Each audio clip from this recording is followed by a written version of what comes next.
All right, welcome to the Inland Rules Rule 3 video. And in this video, we're gonna dive in through all of the definitions for all the terms that you're gonna hear throughout all of the inland rules. And it's important that you fully understand these so that you can eliminate any confusion later in the rules and on your final exam.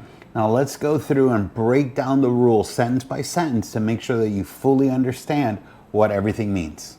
Rule 3A states the word vessel includes every description of watercraft, including non-displacement craft and seaplane, used or capable of being used as a means of transportation on the water. Now, the term vessel can be tricky because seaplanes are also considered a vessel on the water when they're operating on the water. A personal watercraft such as a jet ski or a rave runner is also a vessel. A kayak is also considered a vessel, along with what everyone is most familiar with, like pleasure boats, sport fishing boats, luxury yachts, and merchant ships such as container ships and oil tanker ships. Rule 3B states that the term power-driven vessel means any vessel propelled by machinery. Now, it is important to note that any vessel on the water that is being propelled by machinery is considered a power-driven vessel. Even if it's a small boat with a really small motor, it's still considered a power-driven vessel. This is also going to include sailboats as long as they're being propelled by their motor and not by the wind in their sails. Rule 3C states the term sailing vessel means any vessel under sail provided that the propelling machinery, if fitted, is not being used. Now this could be a tricky one because a sailboat using the wind as their means of propulsion is a sailing vessel. But if you have a sailboat using the wind in their sails and a motor both at the same time as a means of propulsion, then they would be considered a power-driven vessel. And then lastly, which we covered in the previous rule, a sailboat using only a motor as a means of propulsion is not considered a sailing vessel, it is considered a power-driven vessel. Rule 3D states the term vessel engaged in fishing means any vessel fishing with nets, lines, trawls, or other fishing apparatus which restricts maneuverability but does not include a vessel fishing with trolling lines or other fishing apparatus which do not restrict maneuverability.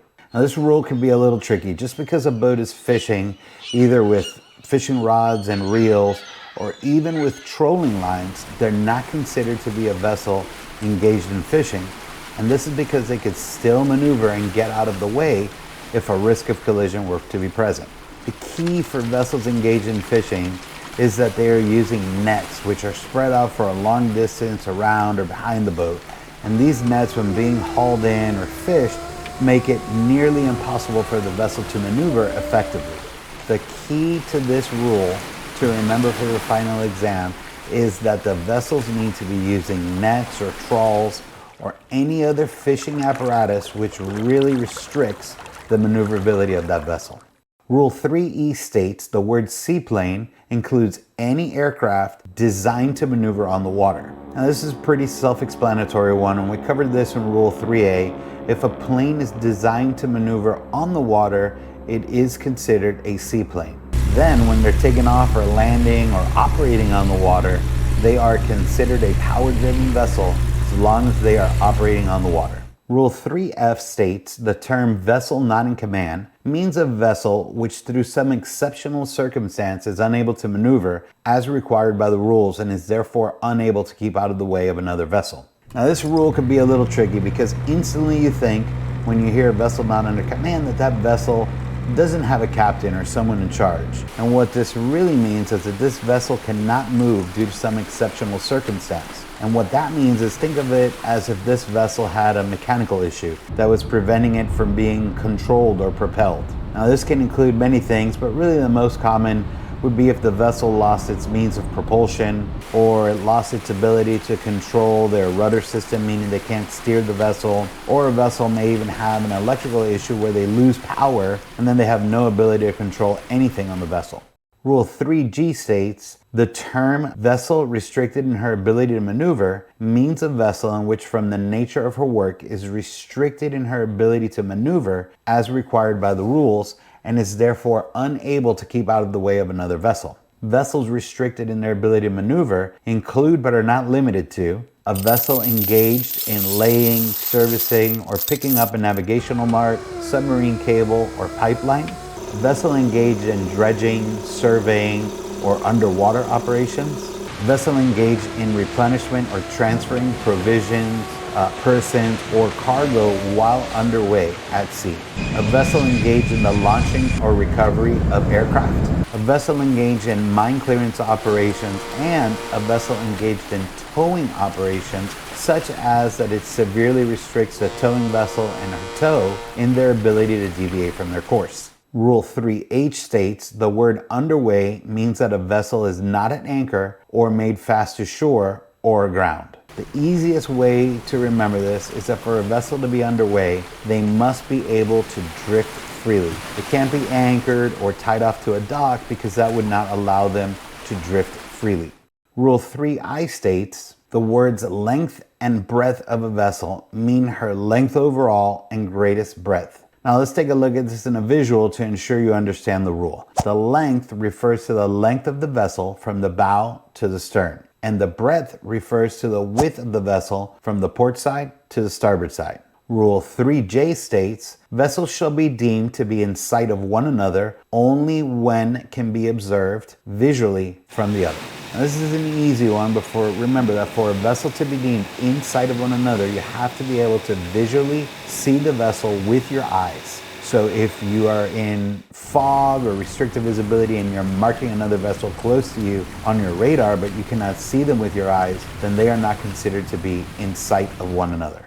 Rule 3K states, the term restricted visibility means any condition in which visibility is restricted by fog, mist, falling snow, heavy rainstorms, sandstorms, or any other similar causes. Now this one is a really important one to know because there's going to be an entire section dedicated to restricted visibility. And restricted visibility can be caused by navigating at night. It can also be caused by heavy rain, even during daylight hours. Snowfall can also restrict visibility. And a very common, the most common, that people don't really take seriously is navigating in fog. And fog can be especially dangerous because you cannot tell how close navigational hazards and other vessels are, which really increases your chances for a collision. Rule 3L states the Western Rivers means the Mississippi River, its tributaries, South Pass, and Southwest Pass, all the way to the navigational demarcation lines dividing the high seas from harbors, rivers, and other inland waters of the United States, and the Port Allen Morgan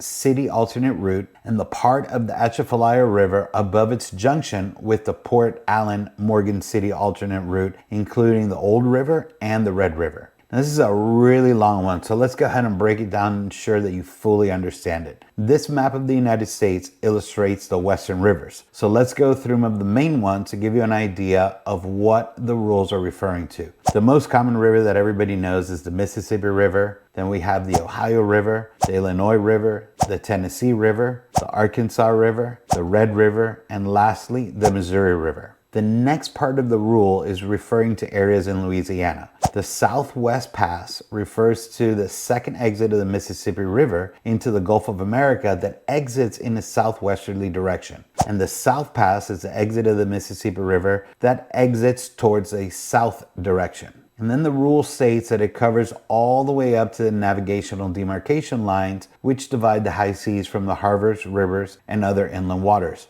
Now, we covered this in the first video, but simply what this states is that once you cross the demarcation line and go from inland navigational rules, now you go into the international navigational rules. Then staying within the state of Louisiana, the rules cover from Port Allen to the Morgan City route and the part of the Atchafalaya River north of its junction with the Port Allen to Morgan City alternate route, including the Old River and the Red River. Rule 3M states that Great Lakes means Great Lakes and their connecting and tributary waters, including the Calumet River as far as the Thomas J. O'Brien Lock and controlling works between mile 326 and mile 327, the Chicago River as far east of the Ashland Avenue Bridge between mile 321 and 322, and the St. Louis River as far east as the lower exit of the St. Lambert Lock. Now this is another one that sounds extremely confusing, so let's go ahead and dive through each one of these items to make sure you understand. The Great Lakes refers to the Great Lakes that border the United States with Canada in the north, and those lakes are Lake Superior, Lake Michigan, Lake Huron, Lake Erie, and lastly, Lake Ontario. Then the next three statements in the rule apply to three different rivers and how far down the rivers the inland rules apply. The first one is the Calumet River all the way to the Thomas O'Brien Lock. The second is the Chicago River as far east as the Ashland Avenue Bridge. And then the last one is the St. Lawrence River as far east as the St. Lambert Lock. Rule 3N states secretary means the secretary of the department in which the Coast Guard is operating. And this simply means that in the United States, the Coast Guard is the one in charge for our inland navigational rules.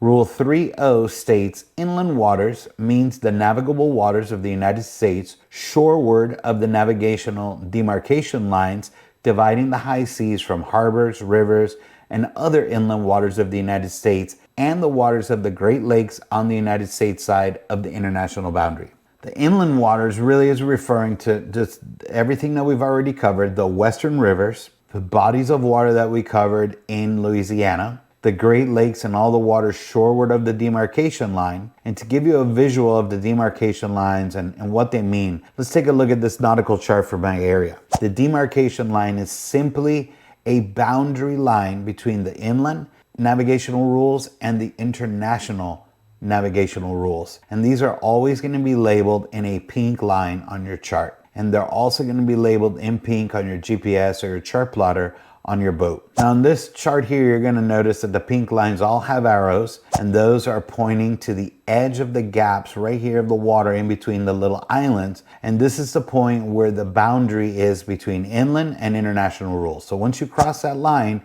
you are now in the international navigational rules. I would highly recommend that you really check out the series that I made for each of these rules. Many people have no idea that they could be navigating in an area and they're crossing in from international rules to inland rules in their area. So it's really important that you check those videos out, and we'll put a link here in the description of this video. Study the international rules and master the rules.